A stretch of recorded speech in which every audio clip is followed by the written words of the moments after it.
Arjun propose করলো আরোহীকে। Hello guys, কি অবস্থা সবার? আশা করি আপনারা সকলে ভালো আছেন।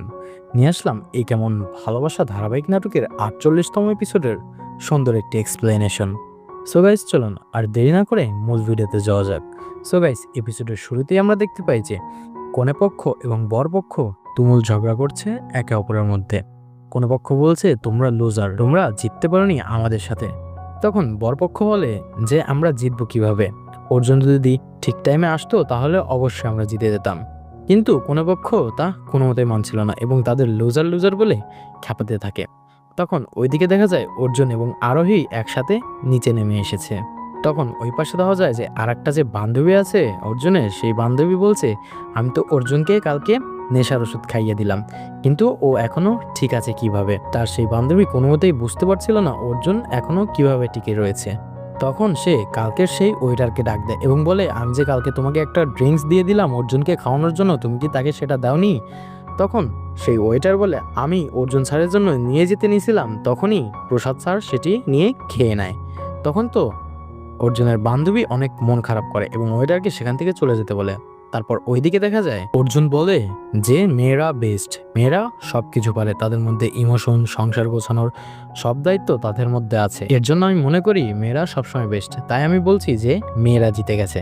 তো সেখানে থাকা মেয়েরা তো অনেক ইমপ্রেস হয়ে যায় এবং হাততালি দিতে শুরু করে। ওইদিকে দেখা যায় যে অর্জুনের ভাই বলে ও আন্টির মধ্যে এমন কি গুণ পেল যাতে সে এত প্রশংসা করছে। তখন দেখা যায় আরোহী সেখান থেকে উঠে চলে যায় এবং অর্জুনও তার পিছে পিছে চলে যায়। অর্জুন পেছন থেকে আরোহীকে ডাক দেয় এবং আরোহীকে বলে আরোহী আমি তোমাকে সরি বলতে এসেছি, ওইটা মিসআন্ডারস্ট্যান্ডিং ছিল, এই জন্য তুমি আমাকে ক্ষমা করে দাও।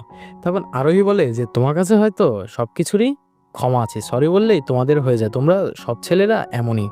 তখন অর্জুন তো অনেক রেগে যায় এবং বিভিন্ন কথা শোনাতে থাকে। তো কথা শোনাতে শোনাতে হঠাৎ করে অর্জুন আরোহীকে পছন্দ করে ফেলে এবং বলে যে আরোহী আমি তোমাকে একটা কথা বলতে চাই। তখন আরোহী বলে যে কি কথা বলতে চাও? তখন অর্জুন বলে আই লাভ ইউ।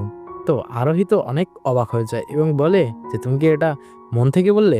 তখন অর্জুন বলে যে আমি মন থেকে না বললে কোথায় থেকে বলবো? তুমি সবসময় আমার কথার উল্টো ধরো কেন? এই কথা বলতে বলতে আরোহী এবং অর্জুনের মধ্যে ঝগড়া লেগে যায় এবং তারা দুইজন ঝগড়া করতে থাকে।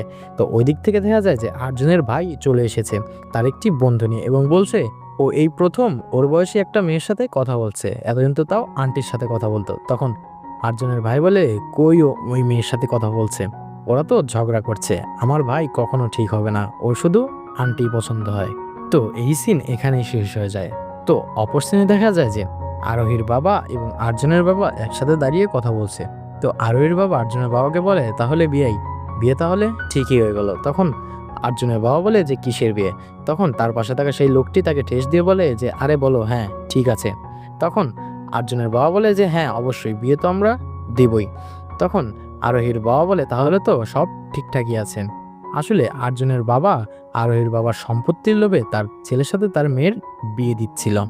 তো এই সিন এখানে শেষ হয়ে যায়। তো অপর সিনে দেখা যায় যে অর্জুনের ভাই তার ফিয়ন্সির সাথে মানে আরোহীর বোনের সাথে এসে কথা বলছে এবং বলছে যে আমাদের ভালোবাসা এভাবে পূর্ণতা পাবে আমি কখনো কল্পনাও করিনি, আমরা এভাবে এক হয়ে যাব। তো অপরদিকে দেখা যায় যে অর্জুন আর আরোহী একসাথে কথা বলছিল।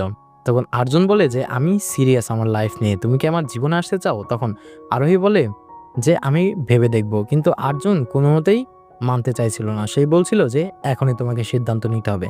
তখন আরোহী বলে যে আই লাভ মাই জব। তখন তো অর্জুন তো অনেক অবাক হয়ে যায় যে তুমি কাজকে কিভাবে পছন্দ করো আমাকে ছেড়ে। বলে যে আমি আমার কাজকেও পছন্দ করি, আমি আমার অফিসের বসকেও পছন্দ করি। এই বলে আরোহী সেখান থেকে চলে যায় আর এই এপিসোড এখানেই শেষ হয়ে যায়।